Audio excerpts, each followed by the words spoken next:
So, magandang hapon po sa inyong lahat. Maganda po kayo sa hapon, sa umaga, sa tanghali, o kung anumang oras ang oras ninyo ngayon. Well, anyway, nagkikrave po. Nung pagpunta po natin ng grocery, may nakita po tayo hotdog. Si Marty. Martin's hotdog. Charot. At nakakita po tayo ng UFC Fiesta Filipino, well, sweet Filipino style spaghetti. Bigla akong nag-crave. So, gagawa po tayo. Normally, gumagawa ako ng sauce. Tapos, binabatch ko siya. Yung konti, yung matitira, nilalagay sa freezer para po may panggamit tayo next time. Actually, yung mga sauce nga, ginagamit ko minsan na panglagay sa pizza. Nagagawa rin tayo ng pizza every now and then. Well, anyway, yan po ang gagawin natin. Magluluto tayo ng Filipino spaghetti.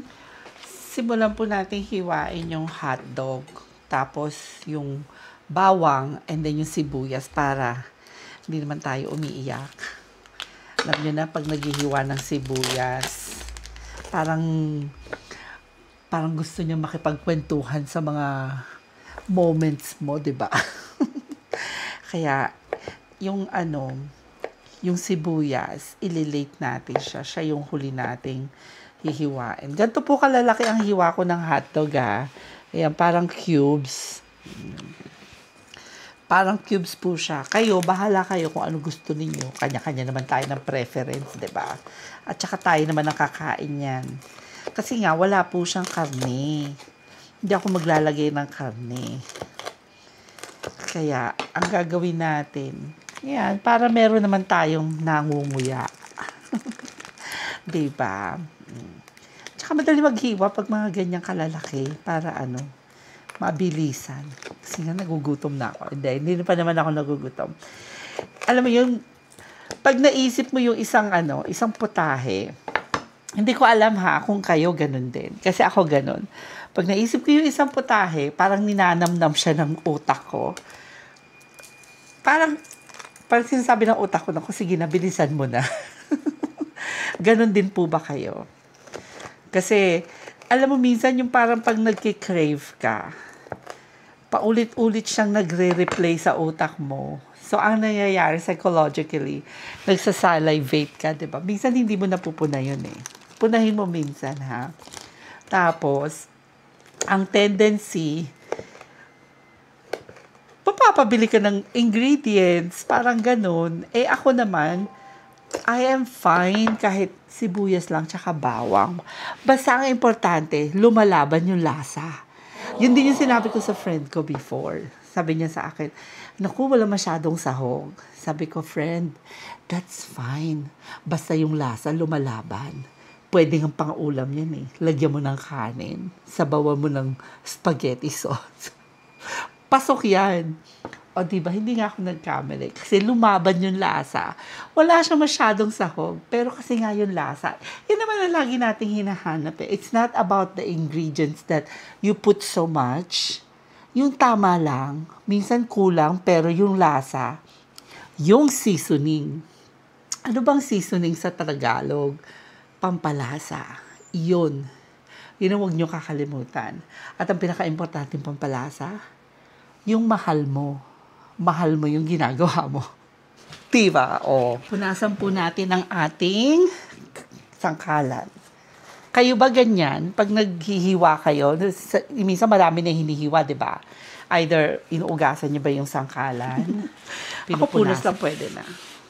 Para lang hindi humalo yung lasa. Pero, minsan iniisip ko nga, bakit kailangan gawin mo pa yun? Eh, pinagsasama-sama mo naman sa pagluluto mo, diba? So, kung ano yung nakasanayan mo, go. Kasi ako minsan nakikita ko dati sa lola ko, ganyan lang. Pero meron siyang yung sinasabi ko nga sa inyo, meron siyang atake. Oh, atake. Yung atake na hiwain niya muna yung mga sibuyas or papadikdik niya sa mga bata yung bawang. Yung mga ganong eksena, diba? Ako, kinakrush ko lang siya. Parang yung crush ko lang yan. Pag may crush ka, yan, dikdikin mo para mapansin ka. Alam mo naman, ang mga panahon ngayon, minsan, hindi kumikibo. Pag di ka kumibo, wala kang magagawa, walang mangyayari sa'yo. Kaya minsan, magpaparamdam ka. Dikdikin mo ang bawa. Dikdikin mo si crush.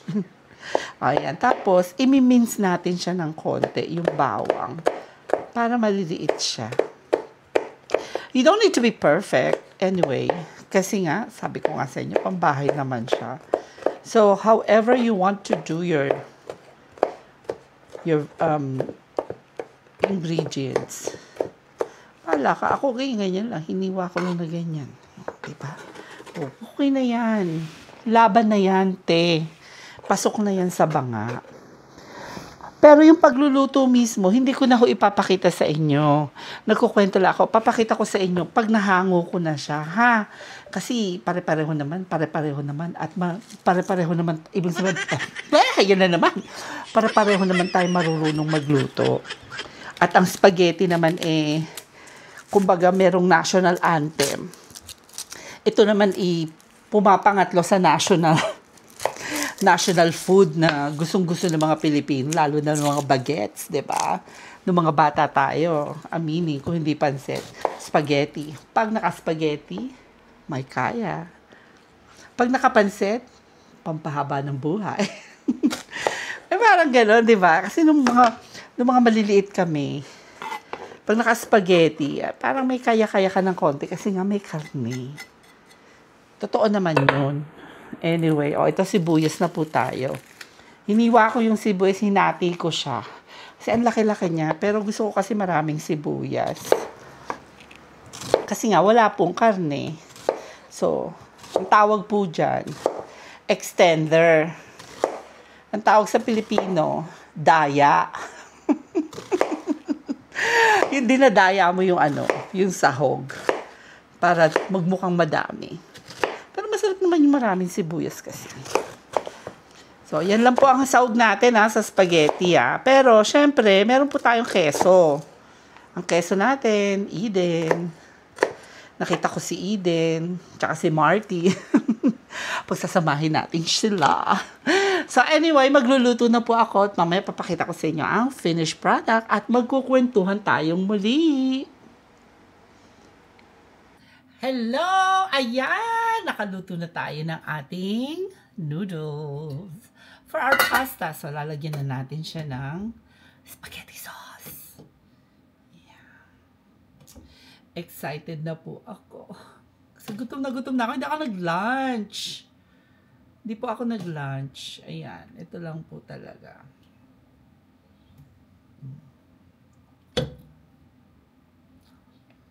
Nag-uumapaw na sarap. Halika, kain tayo. Ito na po siya.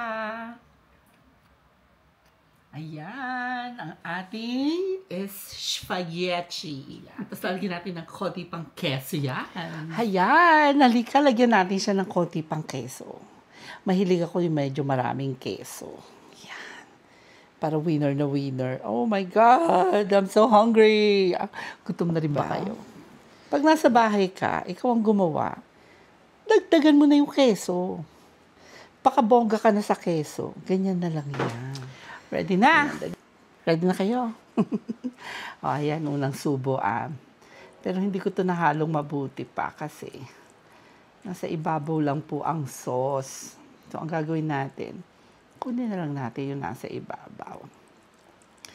I-twirl natin siyang ganyan, China. Unang subo, para sa iyo, aking mahal.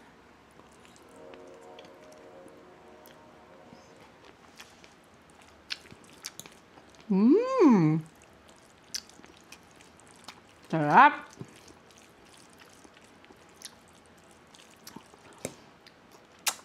Ito yung hinahanap-hanap ko na lasa. Kasi wala pa akong Jollibee sa amin. Kaya, nagluto na lang ako. Kayo ba gusto nyo ba maraming keso? Isa pang subo. Bago ko kayo iwan. Charot. Cravings satisfied. Lasang-lasa mo yung na naglalaban na tamis tsaka anghang. Tapos makakagat mo konti yung mga parang keso-keso. Tuloy ko na ho ang pagkain. Salamat po muli sa inyong panonood. At sana na-inspire kayo magluto ng inyong spaghetti.